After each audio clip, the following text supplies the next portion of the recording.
Hello, everyone, and welcome back to the Feel It to Heal It podcast. I am your host, Rachel Beth Kelly, founder, CEO, boss bitch of Rachel Kelly Coaching. It is 8:09 p.m. on a Wednesday evening, and I was just doing some Instagram stories using the analogy of a tree as our nervous system. And I was like, damn, this needs to be a podcast episode. Like, so often I just hop on my stories, I start chatting away, like the chatty Cathy I am. And I get so revved up teaching a topic, and I'm like, I got to make a pod episode on this. So we're just hopping on real quick to record this, get it out to you. My goal is for this to be a shorter episode because you guys know I can talk forever about this stuff. It is my whole purpose, my whole heart. And yeah, let's dive in. So essentially, I was talking about how mindset does not work, and the law of attraction of focusing on thinking positive thoughts does not work if we do not tend to the root of our thoughts, which is our nervous system and our stored trauma. So we're going to use the analogy of a tree. We have a tree. That tree is our original wiring from childhood. And in that tree, there are moments. Think about little cuts on the tree, little digs and dents in the tree. Every single scratch on that tree, the rough edge of the tree, is any moment in childhood that we did not have the attunement and the emotional safety and getting our emotional needs met. Emotional needs can be as simple as eye contact, where if the parent averts eye contact from the child can register that as, oh, they're not paying attention to me, and that feels dangerous in my body, and that can store as trauma. So we oftentimes just focus on big T trauma of, oh, I don't have trauma. Like, I had a great childhood. I had great parents. Yeah, I used to say the same shit because I love my family. I'm close to my family. I love my parents so much. And what we learn about trauma is that it doesn't matter how close you are with your family, how much you love your family, how much your parents are fucking the best parents in the world. They are human and they have nervous systems. And anyone with a nervous system is going to have moments where they're not able to attune to the child in the way that they need, which just means be in tune with how the child is feeling. If the child's feeling sad, the parent is showing that they understand the child is sad, and then they're there to hold the sadness with that child. So the child then learns it's okay to feel sad. I don't have to feel alone in feeling the sadness. And the sadness gets to be held with me so that there's safety and connection around it. What often happens is the opposite, where parents have not processed their own trauma before having children. So then they perpetuate the cycle of trauma by then projecting their own relationship with their emotions onto the kid. So if they were taught it's not okay to cry, it's not okay to feel sadness, let's sweep everything under the rug, they will then perpetuate that with the child, and then the child will learn the same thing. So back to the tree analogy, every single dent or rough edge is any moment that your emotions were not held, were not seen, were not witnessed. And again, this is not about blaming our parents. It's about having deep understanding and empathy and compassion that our parents did the best they could. And if you're listening to this and you're a parent, you're also doing the best you can. And if you're someone listening to this who wants to one day become a parent, it's not about getting it perfect and then using this information to be like, oh my God, I have to make sure that I don't pass down the trauma. Because that hypervigilance around it, that control around it, is going to be more traumatic than if you actually just accept that, oh, I'm going to fuck up because I'm human and I'm imperfect, and that's okay. Nothing is, no damage, for lack of a better word, is, or no trauma, no moment of lack of attunement is irreparable, meaning like we can always give our inner child that reparative experience. And this is what healing the nervous system is all about. So we have this tree with the original wounding, the attachment wounding, and that tree then develops, our nervous system, our inner child then develops insecure attachment. There are 3 types of insecure attachment: disorganized attachment, avoidant attachment, and anxious attachment. Now, the goal is to process that stored pain in a relational healing container, because if we were wounded and traumatized in relationship, we also can heal and need to heal in relationship. So I don't care how many somatic practices you do a day, those are beautiful, but they're not enough. We need relational healing, because what happens is you can sit in a yoga room 5 days a week and feel amazing. But then when you get home and your partner says something or looks at you a certain way, you're going to get triggered. We cannot avoid relational triggers, which means we need to be in relational containers where I can trigger my client, or I can give them a reparative experience. I can show them how to move through triggers. I can show them how to move through conflict. I can show them what an actual secure attachment relationship looks like. That is because I have rewired my nervous system out of an anxiously attached style into a securely attached style. And because I've done that, I'm relating to them through secure attachment. Now, does that mean that it's perfect? No, I'm human. I'm on my own healing journey, and there will be moments where I notice my anxious attachment, or I notice my avoidance, or I notice things come up, right? And that's part of relational healing, is being able to have that repair. So you have this original tree with the original wiring. Now the branches, imagine those as our thoughts. So let's say in the root of the tree, there's fear, shame, pain stored. And as a result, it branches thoughts of fear, shame, sadness, right? And so those are our thoughts. Now, I used to be a traditional therapist where I would do CBT therapy, cognitive behavioral therapy. I also did DBT therapy, dialectical behavioral therapy. And there was a lot of focus, especially in CBT, around changing thoughts. Now, when you have a tree and the root of that tree is infected, and you just cut off the branch, well, that's not solving the infection in the bottom of the tree, right? And if you cut off the branch, what happens? A new branch will just come. And so this is the metaphor of replacing negative thoughts. We can cut off the branch of that negative thought, but if we don't heal the root of that tree, that negative thought just comes back.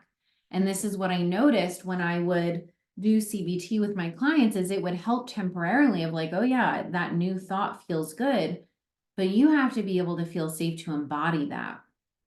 And if you have stored pain in your body, you are not going to feel safe to embody it, because that emotion creates your mind, not the other way around. It's the emotion creates the thought. If the thought created the emotion, it's just temporary, right? And then it could be as easy as, oh yeah, let's just change our thoughts, and then we feel differently. We may feel differently for a moment, but if we're not actually processing the stored emotion, which then creates the thoughts, because think about where this started. As a baby, babies are not just like in their heads ruminating all day. Babies are feeling. They really are natural beings, where as babies we feel happy, we feel sad. We're not necessarily in our heads thinking, ruminating, all the things. So when babies grow up, that rumination, that obsessing, that's all a protector against feeling that stored pain in your body. So if we want to shift out of survival mode and we want to heal the root, we need to be in that relational container where we're getting a reparative experience and being held and seen and witnessed and challenged as we process that stored pain, heal the root, develop that secure attachment, and then those branches are going to have different thoughts. Like when I tell you guys that I don't even have the same fear-based thoughts that I used to live with chronically, it's because there's not that stored historical fear in my body.